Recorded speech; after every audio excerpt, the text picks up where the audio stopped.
how might a new entrepreneur leverage that same kind of planning to kind of get started? Yeah.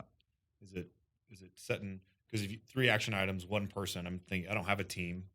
I'm just trying to get it off the ground. What's your best advice? Yeah. What's the one thing that needs to happen in order for this business to advance to whatever the next stage is?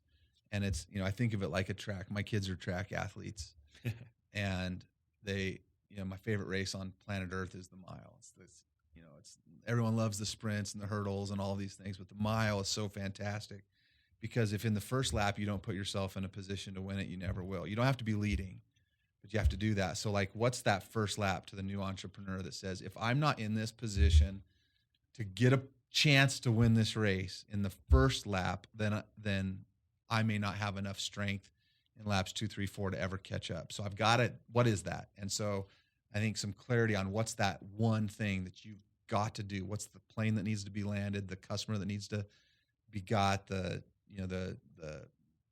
financial resources that need to be built up, whatever it is, what is that?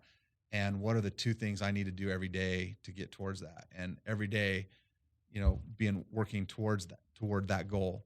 And I think that a lot of entrepreneurs are competitive people by nature. And so they want to win, but they want to win at everything.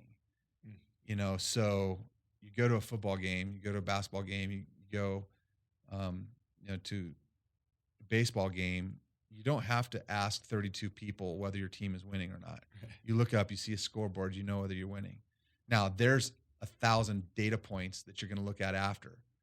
What was the yards per carry? What was the yards after catch? How many tackles? How many, rushed passes? How many, all of those, you're going to look at all of those things. But at the end of the day, all you need to know is home and away. Yeah. What's the score? How much time is left?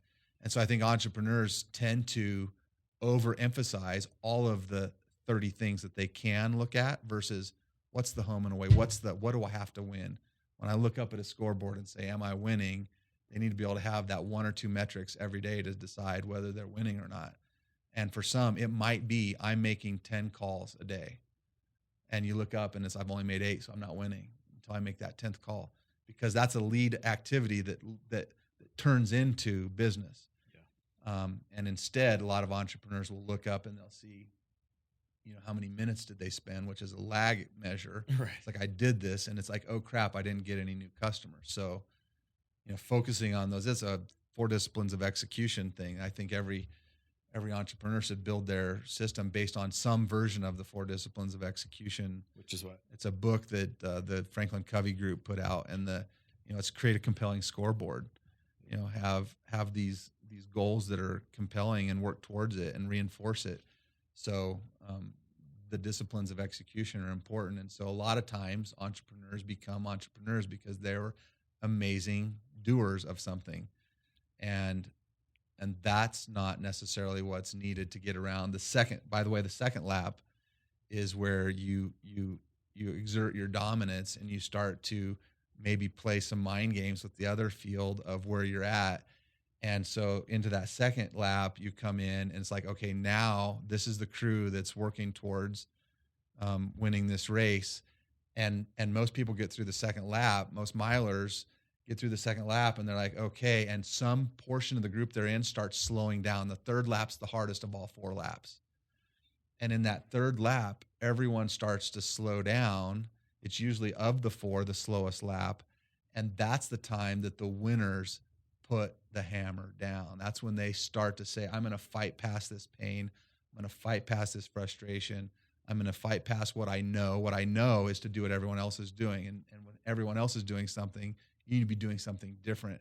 And then you get into that 4th lap and you get to really find out who did all the work to finally get to the place where they can cross that finish line first. And what would that look like in real business terms?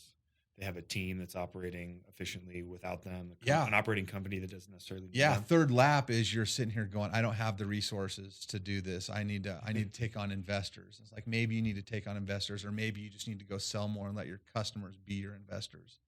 Maybe you need your product to, pre-sell your product or pre-sell your services, or go partner with someone who is equally interested in your product or service being delivered to their customers or their network and start doing those difficult things. The easy thing is to go raise money. Yeah. Go raise money, dilute your value, let other people start telling you what to do. Maybe that's the right answer, and for some people it is, but for the vast majority, they go raise money, they bring on investors, and it's the beginning of the end for the longevity.